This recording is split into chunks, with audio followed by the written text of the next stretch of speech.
Hi, my name is Sarkis, and I'm the pastor here at Indian Valley Assembly of God. And today I am really excited because I want to share with you in 5 minutes what the book of Corinthians is about that Paul wrote, we believe, at around 57 AD.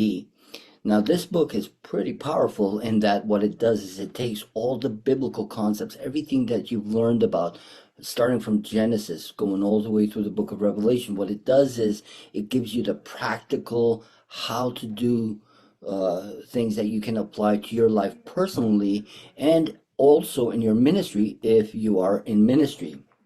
So, this book, what I'm going to do is I'm going to kind of give you highlights because obviously in 5 minutes I just don't have the time to really go into it verse by verse. But what we're going to do is I'm going to share with you the concepts or the things that Paul writes about, and then what we're going to do is I'm going to give you Bible verses.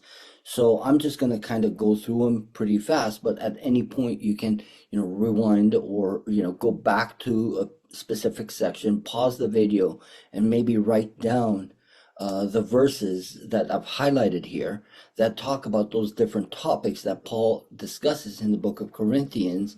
And I want to encourage you to be a Berean. I want to encourage you to read for yourself and even pray and ask God to reveal the things maybe in your life that you need to work on.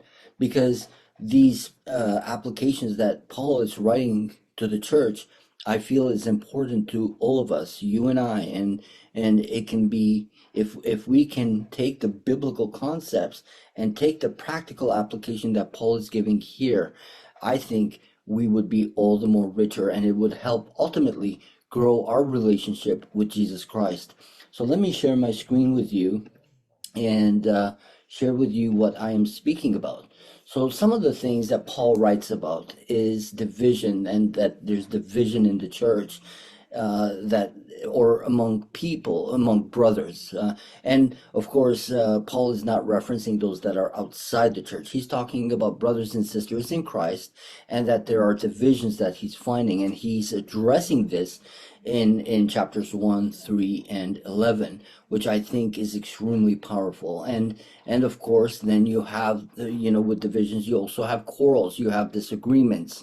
And Paul gives us here practical application on how to deal with quarrels, how to deal with things like gossip and other issues that can affect our relationship with God. And again, there you can see the chapters and the verses in which he speaks about. And then he also addresses sexual immorality, both with regard to, being married or being single. How does that look? And so these are some of the things that maybe we need to consider. And, in our personal walk, wherever, you are in relationship with God. But there's more. Let me go back here and share with you here in chapter 6. Also, what Paul is concerned about is lawsuits among brothers. So if someone offends you or someone comes against you, how do you deal with that? What are the ways you can maybe deal with that? Do you take it to the courts, and how should you approach someone like that? And what's surprising is he actually rebukes the one who's basically filing the lawsuit and the one who's wronged the person that has caused them to file the lawsuit in the first place. And then he also talks about marriage. We kind of talked about that, and singleness, and in marriage, and in being single, wherever you are in life. He wants to make sure that there's no sexual immoralities, like I said earlier, which he addressed on, regardless of where you find yourself, whether you're single or married. It is good that he defines kind of what marriage should be like, and how do you walk a walk if you're single. So he speaks about that. He talks about also freedom in Christ, that we are not to, take our freedom for granted, but at the same time, we have that freedom in Christ, to be able to walk in the confidence of the gospel and to be able to confidently share the gospel because we do have the freedom in Christ.